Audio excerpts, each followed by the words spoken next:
चर्चा में आप सभी का स्वागत है। मैं हूं ऋतु वर्मा। आज हम बात करेंगे पश्चिम एशिया में पैदा हुए मौजूदा संकट की।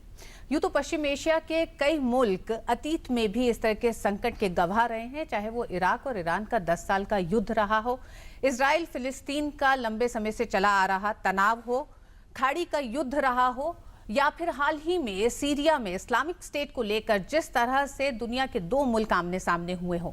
लेकिन 72 घंटे पहले जिस तरह से सऊदी अरब और ईरान के बीच में तनाव बढ़ा है और दोनों देशों ने अपने राजनयिकों को भी वापस बुला लिया है, ये संकेत दिखा रहा है एक बड़े संकट का जो विश्व के सामने आने वाले समय में सामने आने वाला है। जानेंगे आज अपने विशेषज्ञों से कि क्या है चुनौतियां और किस तरह से नजर रखे हुए हैं तमाम लोग इस पूरे संकट पर, और विश्व को किस तरह से इस पूरे संकट को लेकर आगे बढ़ने की जरूरत है। इस पर हम चर्चा करेंगे। मेरे साथ स्टूडियो में मौजूद हैं दो मेहमान। आलोक बंसल हैं, डायरेक्टर इंडिया फाउंडेशन के, जो सुरक्षा और कूटनीतिक जो पहलू हैं उस पर बात करेंगे। नरेंद्र तनेजा जी हैं, ऊर्जा विशेषज्ञ हैं। आप दोनों का ही बहुत बहुत स्वागत है स्टूडियो में। चर्चा को शुरू करने से पहले आइए एक नजर डालते हैं क्या है ये पूरा मामला। सऊदी अरब और ईरान के बीच रिश्ते करीब 30 सालों में अपने सबसे खराब दौर में हैं। सऊदी अरब के प्रमुख शिया धर्मगुरु शेख निम्र अल निम्र को फांसी दिए जाने से दोनों देशों के बीच तनाव का भी बढ़ चुका है। फांसी के खिलाफ तेहरान में सऊदी दूतावास पर हमला और फिर सऊदी अरब ने ईरान के साथ रिश्ते पूरी तरह तोड़ दिए। बहरीन, सूडान और जिबूती ने उसका साथ दिया। यूएई ने भी अपने राजदूत को वापस बुला लिया। घटनाओं का सिलसिला जिस तरह बढ़ रहा है उसमें कूटनीतिक विवाद के और भड़कने का खतरा गंभीर है।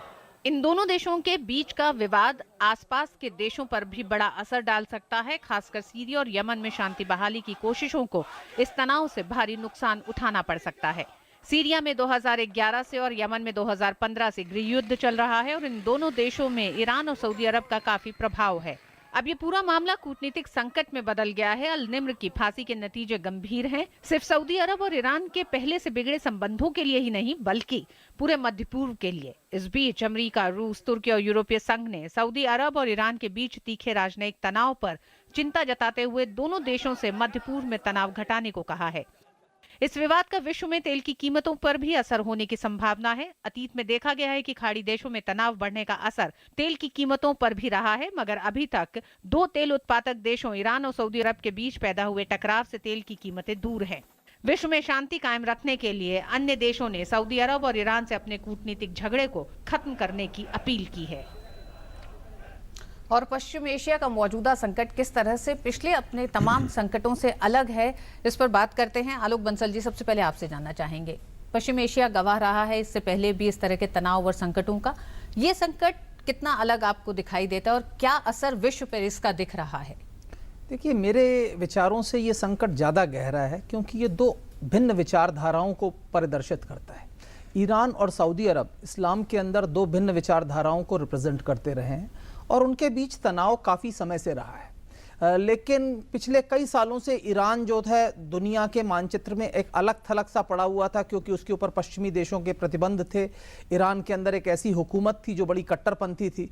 लेकिन जब ईरान में चुनाव हुए, हसन रूहानी की हुकूमत आई और उसने पश्चिमी देशों से समझौता करना शुरू किया और साथ ही साथ जो ऊर्जा के क्षेत्र में परिवर्तन आया और अमेरिका और पश्चिमी देश जो है सऊदी अरब के ऊपर उनकी निर्भरता खत्म हो गई।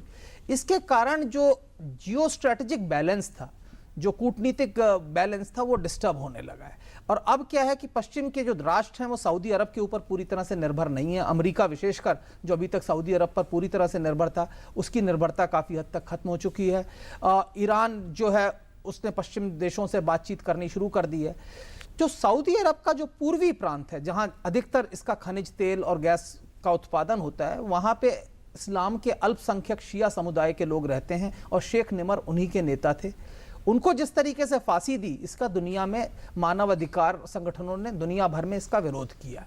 लेकिन इसके तुरंत बाद ईरान के जो सर्वोच्च नेता हैं अल खमैनी, उन्होंने एक बड़ा कड़ा वक्तव्य दिया सऊदी अरब के खिलाफ और उसके बाद जो ईरान में जो प्रदर्शन हुए, उन्होंने सऊदी अरब के जो दूतावास थे उस पर हमला बोल दिया। और ईरान का एक इतिहास रहा है दूतावासों पे हमला करने का। अमेरिका के दूतावास पे पहले हमला हो चुका है और वो हुआ, और उसके बाद सऊदी अरब ने ईरान के साथ संबंध तोड़ दिए। और जो सऊदी अरब की विचारधारा को मानने वाले दो अन्य राष्ट्र थे, बहरीन और सूडान, उन्होंने भी उनकी देखा देखी ईरान से संबंध तोड़ दिए। लेकिन आलोक जी, जिस तरह से संबंध तोड़ने में देश जुड़ते गए हैं और राजनयिकों को वापस बुला लिया, वहीं दूसरी तरफ रूस, अमेरिका, यूरोपियन यूनियन, ये तब सब लोग एक तरह से इस तनाव को कम करने की भी लगातार अपील कर रहे हैं सऊदी अरब से। जानना चाहेंगे नरेंद्र तनेजा जी, तेल और राजनीति अलग अलग नहीं हो सकती अगर हम मध्य पूर्व की, पश्चिम एशिया की बात करते हैं। आलोक जी ने कहा वेस्ट का एक तरह से निर्भरता खत्म होती चली गई तेल को लेकर सऊदी अरब पे, और उसने कहीं ना कहीं इन तनावों को और बढ़ा दिया है। क्या लगता है आपको, मूल रूप से क्या कारण इस तनाव के दिख रहे हैं? देखिए, सबसे बड़ा अब क्या है कि वहाँ का ये बात सच है कि अमेरिका की निर्भरता कम हो गई, लेकिन हमने पिछले दिनों देखा कि जिस हिसाब से सीरिया से और उस इलाके के अन्य देशों के लाखों रेफ्यूजी यूरोप में पहुंच गए, उसको लेकर के पूरी यूरोप की राजनीति में जो तनाव पैदा हो गया। अमेरिका अफोर्ड कर सकता है, अमेरिका बहुत दूर है, लेकिन यूरोप के लिए अब मध्य पूर्व तेल हो या ना हो, गैस हो या ना हो, उनके लिए बहुत महत्वपूर्ण हो गया है। लिहाजा मैं पिछले दिनों तेहरान में था और एक मीटिंग के अंदर जो होस्ट करी थी जर्मन के विदेश मंत्री और ईरान के विदेश मंत्री, और वहाँ पे जर्मन के विदेश मंत्री ने कहा कि मैं तेहरान से सीधा रियाद जा रहा हूं। किस लिए? कि मैं दोनों के बीच में मध्यस्थता करना चाहता हूं, क्योंकि ये वो देश हैं, अगर इनके संबंध खराब होते हैं और उससे जो पूरा ध्रुवीकरण होगा पश्चिम एशिया में, उसका सबसे ज्यादा भुगतान, सबसे ज्यादा नुकसान यूरोप को होगा।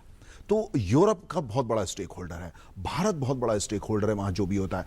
अमेरिका की क्या है, अमेरिका दूसरा गेम खेल रहा है। अमेरिका कहीं ना कहीं एक तरफ तो तेल की निर्भरता कम हो गई, लेकिन इजराइल वहां पे है। अमेरिका के लिए बहुत महत्वपूर्ण है कि इजराइल जो है वो सुरक्षित रहे, और दूसरी तरफ अमेरिका कहीं ना कहीं अब ये देख रहा है कि कहीं ना कहीं एक ज़माने में वो लंबे समय तक सऊदी अरब को सपोर्ट करता था, अब कहीं ना कहीं अमेरिका ईरान को मजबूत देखना चाहता है। ये तो नहीं शायद वो चाहता कि ईरान रीजनल हेजिमोन बन जाए, यानी रीजनल दादा बन जाए, लेकिन वो ये ज़रूर चाहता है कि एक ज़बरदस्त काउंटर बैलेंस बने। जो दो धर्म वहाँ पे, जो मुख्य तरह इस्लाम के जो दो सेक्ट वहाँ काम करते हैं, उनके बीच में एक बराबर का बैलेंस बनाना चाहता है जिससे वहाँ स्टेबिलिटी रहे। लेकिन बड़ा मुश्किल काम है। मुझे ऐसा कभी कभी लगता है कि शायद अमेरिका या कई पश्चिम देश वेस्ट एशिया को ठीक तरह समझते नहीं है, इस्लाम को भी ठीक तरह समझते नहीं है। उसके बहुत बड़े कारण है कि हम ये सारा वहाँ देखते हैं। तेल के बारे में जब कहा जाता है, चाहे तेल हो या वो गैस हो, 90% राजनीति है। और पश्चिम एशिया में पूरी दुनिया दिलचस्पी इसलिए लेती है क्योंकि वहां तेल के बड़े भंडार है, और ईरान में तो अब ये कहा जा रहा है कि दुनिया के सबसे बड़े तेल के भंडार और गैस के भंडार ईरान में है। तो भारत, चीन, ये सब देशों के लिए बहुत महत्वपूर्ण है कि वहां क्या होता है। तो मुझे ऐसा लगता है कि इस समय जिस अवस्था से पूरा वेस्ट एशिया गुजर रहा है, उसको स्टेबलाइज होने में, अब आपको थोड़ा ताज्जुब होगा जो मैं समय की परिधि की बात कर रहा हूं, मेरे अपने अंदाज से कम 20 से 25 साल लगेंगे।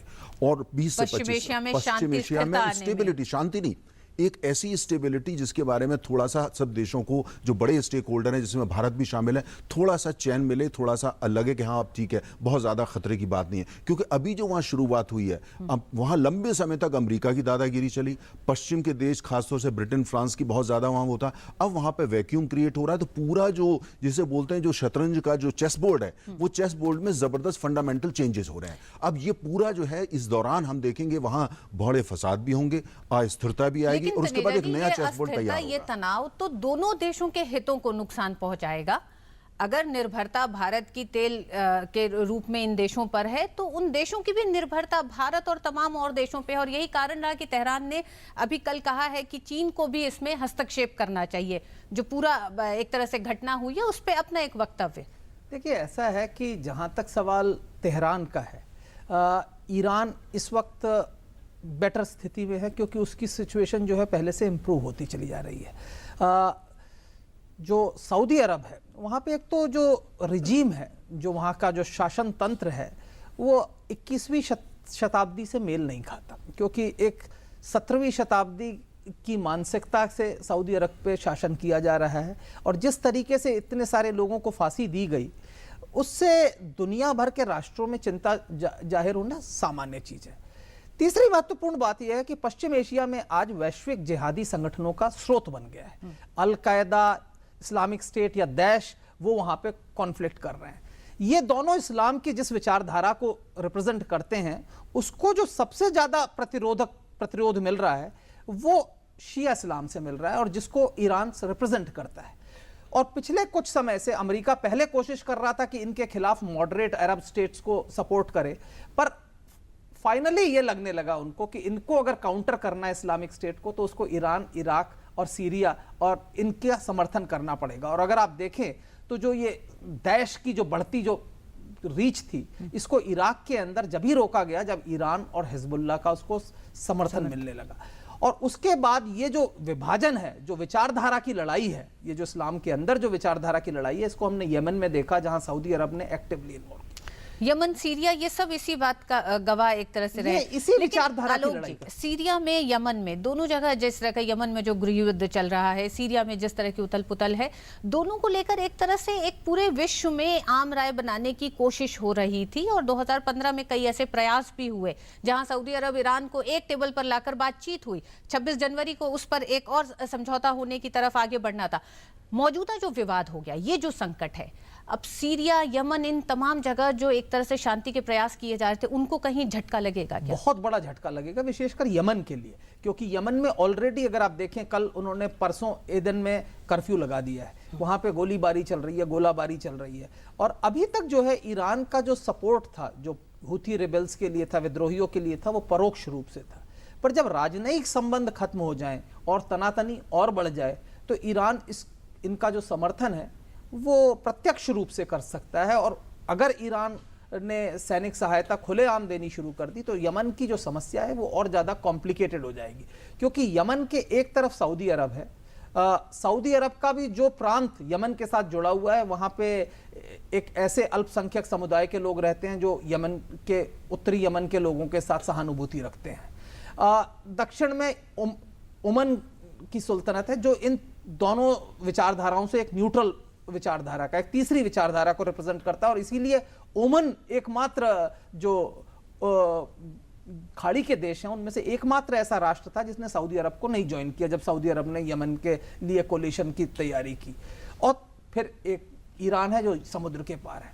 तो इसलिए ये जितनी भी कॉन्फ्लिक्ट्स हैं जो सीरिया में है, इराक में है, यमन में है, ये अब इस तनाव के बाद बड़ी ज्यादा क्लिष्ट हो जाएंगी। और जैसा कि तनेजा जी ने बोला, मैं इस बात से मानता हूं कि पश्चिम एशिया में अब स्थिरता आना मुझे आसान नहीं लगता। और इसी कारण विश्व का जो जनमत है वो चिंतित है, और विश्व के जो बड़े प्रमुख राष्ट्र हैं वो समझते हैं कि इसकी गंभीरता कितनी है। और इसीलिए आप देख रहे हैं चीन, रूस, यूरोप के सारे राष्ट्र मध्यस्थता लगातार अपील कर रहे हैं कि शांति कायम हो। तनेजा जी, क्या बड़ी चुनौतियां दिखाई दे रही हैं? क्योंकि यमन में भी गृह युद्ध को लेकर शांति की वार्ता जो स्विट्जरलैंड में हुई थी, उसमें भी कोई परिणाम नहीं निकला था, और जनवरी के अंत में एक बातचीत होनी है। देखिए, मुझे लगता है कि हमको सबसे महत्वपूर्ण चीज़ है वो है हम ईरान और सऊदी अरब। सऊदी अरब की जो असली ताकत आती थी तेल से आती थी। दूसरी ताकत, ये बात सच है, मक्का मदीना है, वहाँ बहुत बड़ी ताकत है वो अपने के अंदर, लेकिन असली ताकत तेल से। तेल की कीमतें कम हो रही हैं, तेल की अहमियत पहले से कम हो रही है। आबादी सऊदी अरब की लगभग 2.5 करोड़ है, जबकि ईरान जो है, ईरान काफ़ी अरसे से वो, उनकी तेल पर निर्भरता उतनी नहीं है। उनकी पूरी अर्थव्यवस्था के अंदर जो तेल के ऊपर वो डिपेंड करते हैं वो मात्र 25% है। बढ़ेगी भी तो ज़्यादा 35% हो जाएगी काफ़ी। और उनकी आबादी लगभग 7 से 8 करोड़ है। तो उस इलाके के अंदर सबसे आबादी के हिसाब से, नॉलेज के हिसाब से, इंफ्रास्ट्रक्चर के हिसाब से और एम्बिशन, महत्वाकांक्षा के सबसे ज़्यादा ताकतवर देश ईरान है। अच्छा, अब ईरान जो एक ऐसा देश है जिसकी जो पूरी एम्बिशन है वो लिमिटेड खाली वहाँ तक नहीं है। उनकी सेंट्रल एशिया में भी एम्बिशन है, अफगानिस्तान में क्या हो वो भी वो तय करना चाहते हैं, कुछ हद तक अरेबियन सी में क्या हो उसको भी वो तय करना चाहते हैं, अफ्रीका पे भी उनकी निगाह है। अब कहीं ना कहीं मुझे ऐसा लगता है कि पश्चिम के कुछ देश, खासतौर से अमेरिका, वो ये चाहते हैं कि ईरान को थोड़ा आगे बढ़ाया जाए जिससे वहाँ पे एक बैलेंस बन सके। लेकिन सऊदी अरब क्या इसके लिए तैयार होगा? वो लोग जैसे मेरे जैसे लोग जो दोनों देशों को लगातार जाते रहते हैं, जब वहाँ जाते हैं तो इमोशंस जो है, भावनाएं और जज्बात इतने ज़्यादा हैं, और एक दूसरे के प्रति, मुझे थोड़ी हिचक है ये शब्द का प्रयोग करने में, लेकिन जो नफरत है वो इतनी ज़्यादा है कि वहाँ कोई विवेक काम नहीं करता, कोई राशनलाइजेशन किसी भी तरीके का वहाँ काम नहीं करता, राशनैलिटी काम नहीं करती। अब उसके अंदर ऐसे नहीं कि प्रयास नहीं हुए। मेरा व्यक्तिगत मानना है कि भारत उन गिने चुने देशों में अगर चाहे और हमारा सब कुछ अनुकूल हो तो वहाँ जाके मध्यस्थता कर सकता है। हम इस्लाम को भी समझते हैं और मध्य पूर्व को भी समझते हैं, लेकिन वहाँ के जो हालात हैं आज की तारीख में वो इतने इस तरीके के हैं कि दोनों देशों को लाना, और जिस तरीके से वो करा गया, देखिए वो इलाका जहां पे अभी जिनका धर्मगुरु थे, जिनको फांसी दी गई, वो इलाका है जो सऊदी अरब की अर्थव्यवस्था की जड़ है, क्योंकि सारा तेल वहीं है। और दूसरी बात यह कि वो सारे लोग, वो पूरा इलाका वहीं पे, और वहां के जो आम आदमी है, 40 लाख की आबादी वहां पे इलाके की है, उसमें से 26 लाख वो लोग हैं जिनकी आस्था धर्म के हिसाब से ईरान में जाता है। अब उस सबको मैनेज करना। और दूसरी तरफ जो ईरान का जो रॉयल फैमिली है उसके अंदर भी जो स्थिरता पहले होती थी उतनी स्थिरता आज की तारीख में नहीं है। तो कुल मिला के ये जो सिचुएशन, जैसे मैंने ये कहा, जो पूरा शतरंज का जो चेस बोर्ड है वो एक तूफान के दौर से गुजर रहा है, और वो तूफान मुझे लगता है कि अभी शुरू हुआ है। अभी तो उसे उफान पे जाना है, उसके बाद उससे स्टेबल होना है। 15, 20, 25 साल की हम लोग बात करेंगे। आलोक जी, विश्व के सामने क्या चुनौतियां दिखाई देती हैं? देखिए, विश्व के सामने बड़ी चुनौतियां हैं, क्योंकि ये जो लड़ाई है अगर ये ज़्यादा गहराती है तो इस पूरे क्षेत्र में अस्थिरता हो जाती है। और भले ही अमेरिका आत्मनिर्भर हो गया हो, पर इस क्षेत्र से दुनिया का अधिकतर तेल और गैस आज भी निकलता है, और लो एनर्जी प्राइसेस विश्व की अर्थव्यवस्था की ग्रोथ के लिए बहुत आवश्यक है। भारत के लिए विशेषकर एक और बहुत बड़ी समस्या है। खाड़ी के देश में बहुत सारी संख्या में भारतीय नागरिक रहते हैं जिनका जो रेमिटेंसेस आता है, आज दुनिया में सबसे बड़ा जो डेस्टिनेशन है रेमिटेंसेस का वो भारत है। अगर यहाँ पे अस्थिरता होती है तो इन भारतीयों में कईयों को पलायन करना पड़ सकता है, और अगर ऐसा पलायन हुआ तो ये भारत के लिए बड़ा समस्या की प्रॉब्लम होगी। तीसरी समस्या यह है कि ईरान भारत का स्रोत है मध्य एशिया में जाने के लिए, क्योंकि पाकिस्तान के साथ जैसे हमारे संबंध रहे हैं, अफगानिस्तान और मध्य एशिया का जो हमारी जो अप्रोच है वो ईरान के माध्यम से है। अगर ईरान के साथ तनाव बढ़ता है, किसी अन्य राष्ट्र का या युद्ध होता है, तो भारत का इन क्षेत्रों के लिए भी जो हमारा जो पहुंच है वो रुक जाती है, हमारा जो एक्सेस है वो रेस्ट्रिक्ट हो जाएगा। तो हमारे लिए एक बड़ी भारी समस्या है, क्योंकि खाड़ी के देश चाहे सऊदी अरब हो, कुवैत हो, यूएई हो, इसमें बहुत सारी तमाम भारतीय वहां पर जाके काम करते हैं। और अभी जो है एक और समस्या है कि जैसे जैसे ये तनाव बढ़ता है विचारधारा का, जो कट्टरपंथी तंजीमें हैं उनको बल मिलता है, क्योंकि वो जो है विरोध और हेट्रेड की जो है उसके ऊपर वो पनपती हैं, वो एक दूसरे के प्रति घृणा, और इसके कारण आप हो सकता है कि ये तनाव बढ़े तो आप देखेंगे कि दाइश और अल कायदा का जो समर्थन है खाड़ी के देशों में बढ़ सकता है, और इसका सीधा असर भारत पे भी होगा, क्योंकि भारत के जो लोग खाड़ी के देशों में हैं उनमें से कईयों को इन कट्टरपंथियों ने जो है बरगला लिया है। आलोक जी, हाल में पेरिस में जो हमला हुआ और उसके बाद जिस तरह से रूस ने एक एग्रेसिव, एक तरह से कह सकते हैं, कदम उठाया, और पुतिन ने यह भी कहा कि जिस तरह से साबोटाज की बात उन्होंने करी, तो उसमें भी कहीं ना कहीं अंतर्विरोध दिखाई देता है इस्लामिक स्टेट को लेकर, प्रहार करने को लेकर। बिल्कुल, उसमें तुर्की ने जिस तरीके से सोवियत संघ के एक जो एयरक्राफ्ट था उसको जो नीचे गिरा दिया, तो वो दिखलाता है कि आज भी सारे राष्ट्र एक मत नहीं है इस्लामिक स्टेट से डील करने के लिए, क्योंकि इस्लामिक स्टेट का जो तेल जा रहा था वो तुर्की के माध्यम से जा रहा था। तुर्की की समस्या यह है कि उसको लगता है कि जिस तरीके से कुर्दिश जो कंट्रोल्ड रीजन है वो गेन कर रहा है प्रोमिनेंस, और वो इस्लामिक स्टेट के खिलाफ लड़ने में सबसे अग्रणी रहा है, तो कहीं ऐसा ना हो कि इससे जो कुर्दिश माइनॉरिटी जो तुर्की के अंदर काफी कुछ समय से और ज्यादा फिर दोबारा प्रदर्शन कर रही है, रेस्टिव हो गई है, क्योंकि तुर्की की जो हुकूमत है वो एक ऑटोमन एम्पायर की उनका एक सपना है, उनको लगता है कि शायद वो फिर से एक ऑटोमन एम्पायर की स्थापना कर सकते हैं, और तुर्की अब अपने आप को फिर उस मोल्ड में देख रहा है। तो उसके खिलाफ जो है ये जो कुर्दिश जो कॉन्ग्लोमरेट है जो सीरिया में, इराक में और तुर्की में है, तो उसको लगता है कहीं ऐसा ना हो कि कुर्दिस्तान की एक बात जो आगे बढ़ जाए। तो तुर्की के अपना अलग इंटरेस्ट है, और सऊदी अरब, कतार, बहरीन ये अपना अलग एक विचारधारा को प्रमोट करने की कोशिश कर रहे हैं। ईरान को लगता है कि सीरिया की जो हुकूमत है उसको बचना चाहिए, और हमें यह समझना चाहिए कि सीरिया की हुकूमत पश्चिम एशिया में आज मेरे ख्याल से आखिरी एक सेक्युलर हुकूमत रह गई है, जहां पे कि आज एक धर्मनिरपेक्षता का एक सिद्धांत जो है काफी हद तक है। तो इसलिए सीरिया की जो हुकूमत का जो समर्थन है, आपने देखा रूस, चीन, ईरान ने काफी जोर शोर से किया, और उसके कारण अब हालात ऐसे हैं कि कम से कम ऐसा नहीं लगता कि बशर अल असद की हुकूमत जो है हटने वाली है।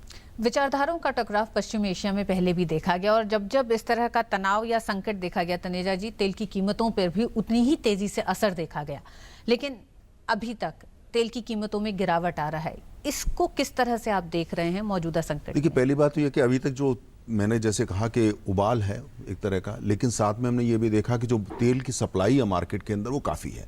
40% तेल जो है वो ओपेक देश लाते हैं, जिसमें कई देश जो हैं मध्य पूर्व के हैं या पश्चिम एशिया के हैं, लेकिन नॉन ओपेक कंट्रीज भी 60% तेल वहाँ से आता है। पूरी दुनिया की जो अर्थव्यवस्था में उसमें थोड़ी सी मंदी चल रही है, तो डिमांड जो है वो ज़्यादा नहीं बढ़ रही है। एक ये उसकी बहुत बड़ी, और तीसरी बात जो हमको नहीं भूलनी चाहिए कि तेल कहीं भी पैदा होता हो, लेकिन तेल का जो असली बाजार है, कीमत तय करने वाले लोग तो पश्चिम में ही हैं। वो तो लंदन, न्यूयॉर्क में बैठते हैं।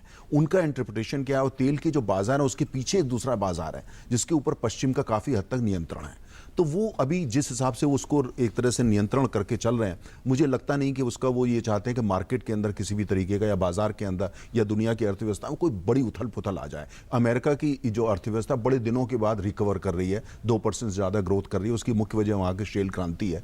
वो नहीं चाहते कि वो जो इक्विलिब्रियम में बन रहा है नया, उसको कहीं ना कहीं उसको करा जाए। मुझे लगता है कि कहीं ना कहीं कोशिश रहेगी कि जो भी पश्चिम एशिया में हो रहा है उसको लोकलाइज किया जाए, उसको कंटेन करा जाए, जिससे उसका जो परिणाम है वो पूरी दुनिया की अर्थव्यवस्था पे ना आए। और खासतौर से भारत, चीन, जापान, कोरिया, ये वो देश है जिनकी ज्यादातर ऊर्जा पश्चिम एशिया से आती है। इन सब का प्रयास ये है कि वहां पे स्टेबिलिटी रहे। इन सब का प्रयास ये है क्योंकि ये हमारी ऊर्जा ज्यादा आती है और हम इनके लिए, इन देशों के लिए बहुत बड़ा बाजार है। जब हम ऊर्जा की सुरक्षा की बात करते हैं, हम बात करते हैं कि वहां पे शांति रहे, और उन लोगों के लिए जरूरत ये होती है कि भारत का बाजार और बड़ विस्तार हो, चीन के बाजार का विस्तार हो, तभी उनकी अर्थव्यवस्था सुधरेगी। तो एक तरह का इंटरडिपेंडेंस वहां पे है। एक आशंका हमेशा लगाई जाती है खाड़ी देशों में अगर, या वेस्ट एशिया के देशों में किसी तरह की कोई उथल पुथल है, उसका असर सीधे तेल कीमतों पे पड़ेगा, उसका असर सीधे सीधे भारत की अर्थव्यवस्था और भारत की आम जनता पे पड़ेगा। तो उसके बारे में क्या आप कहेंगे? अभी फिलहाल तो किसी तरह की नहीं, मुझे ऐसा लगता है कि हमारी जो, अगर आप देखिए ध्यान से, हमारी और पश्चिम एशिया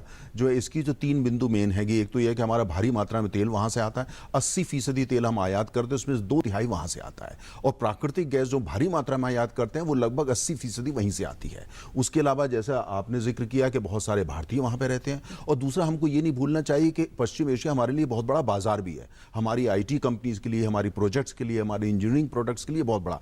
ईरान में जब पुनः निर्माण शुरू होगा, सैंक्शन जब हट जाएंगी, तो भारत के लिए बहुत बड़ा बाजार आने वाला है, जिससे हमको बिलियंस ऑफ डॉलर का बाजार हमको मिलेगा। और उनका तेल भी हमारे पास आएगा, प्राकृतिक गैस भी आएगी। हम ये चाहते हैं, भारत की अर्थव्यवस्था, भारत के विकास के लिए आवश्यक है कि वहां पे पॉलिटिकल स्टेबिलिटी हो, वहां पे इकोनॉमिक प्रोग्रेस हो, और जो खासतौर से जो 2 बड़े देश हैं, सऊदी अरब, ईरान, ये इस बात को समझें कि 2015 और आज के जमाने में थोड़ा बहुत तो चलता है, लेकिन एक दूसरे की एम्बेसी जला देना या ऐसी बात करना वो ज्यादा वो नहीं होता, क्योंकि जो उनकी इंटरेस्ट में, उनके हित में, वो आज दुनिया के, आज ये ग्लोबलाइज इकोनॉमी हो चुकी है, ग्लोबलाइज पॉलिटिक्स हो चुकी है, इवन जो काफी हद तक संस्कृति है उस पर भी ग्लोबलाइजेशन का असर है। तो मुझे लगता है ये मैसेज भारत जैसे देशों से जाएगा, अगर चाहे गवर्नमेंट की तरफ से या नॉन गवर्नमेंटल प्लेयर की तरफ से, तो एक ना एक रोल प्ले करेगा। हमको नहीं भूलना चाहिए कि जितना मिडिल ईस्ट या पश्चिम एशिया को भारत समझता है, उतना चीन, जापान या कोरिया नहीं समझता। आलोक जी, ईरान पर तमाम प्रतिबंध रहे और प्रतिबंधों को हटाने का एक लंबा दौर रहा है, और वो भी अब धीरे धीरे उस प्रक्रिया में आ रहे हैं जहां प्रतिबंध हटेंगे। ऐसे में ये जो घटना हुई और जिस तरह से ईरान ने उस पर एक तरह से रिएक्ट करा है, क्या लगता है एक तरह से इतने लंबे वक्त का कोई सबक ना लेना? नहीं, देखिए, ईरान का रिएक्शन जो है ये तो मेरे ख्याल से वाजिब था। ईरान को हो सकता है ओवर रिएक्शन का गिल्टी आप कह सकते हैं, पर जिस तरीके से एक बहुत बड़े धर्मगुरु को इस आरोप पर कि वो भड़का रहे थे जनता को और राष्ट्रद्रोह का मामला लगाकर फांसी दे दी गई, और तो ईरान का रिएक्शन तो एक्सपेक्टेड था। और हाँ, हालांकि दूतावास पे हमला होना इतिहास के बावजूद आज की तारीख में एक्सपेक्टेड नहीं था। ये कोशिश, ये पूरी आशा की जाती कि ईरान की जो सुरक्षा सेनाएं थी उनको पूरी कोशिश करनी चाहिए थी उसको प्रोटेक्ट करने की। पर सऊदी अरबिया ने जो डिप्लोमेटिक रिलेशंस ही खत्म कर दिए, और जिस तरीके से उनके 2 पिछलग्गुओं ने उसके साथ किया, वो एक पोलराइजेशन दिखलाता है। हाँ। कि जिस तरीके से बहरीन के क्या हित हैं इस तरह से? देखिए, बहरीन का तो बिल्कुल साफ बात है, बहरीन की जनसंख्या शिया अनुयायी है, बहरीन के जो शासक वो सुन्नी है, और उनको सऊदी अरब की सैनिक सहायता से सत्ता में रखा गया है। अगर आपको याद हो, जब विद्रोह शुरू हुए थे, जब अरब स्प्रिंग हुई थी, वहां डेमोन्स्ट्रेशन हुए थे, तो सऊदी अरब ने वहां सेना भेज के वो विद्रोहों को कंट्रोल किया था। तो सऊदी अरब और बहरीन के शासकों का तो जुड़ाव है ही है, वो किसी हालात में इस स्थिति में नहीं है। लेकिन विश्व में शांति स्थापित करने के लिए और कायम रखने के लिए पश्चिम एशिया का जो मौजूदा संकट है, इसे खत्म होना चाहिए, और इसका प्रयास तमाम बड़े देश कर रहे हैं। रूस, अमेरिका, यूरोपीय यूनियन, सबने एक तरह से कहा है कि अपील की है सऊदी अरेबिया से कि एक पहल की जाए कि इस तनाव को खत्म किया जाए। बहुत बहुत शुक्रिया आप दोनों ही मेहमानों का इस पूरे विषय पर चर्चा के लिए। और चर्चा में आज बस इतना ही, फिर मिलेंगे एक नए विषय के साथ। दीजिए मुझे इजाजत, नमस्कार।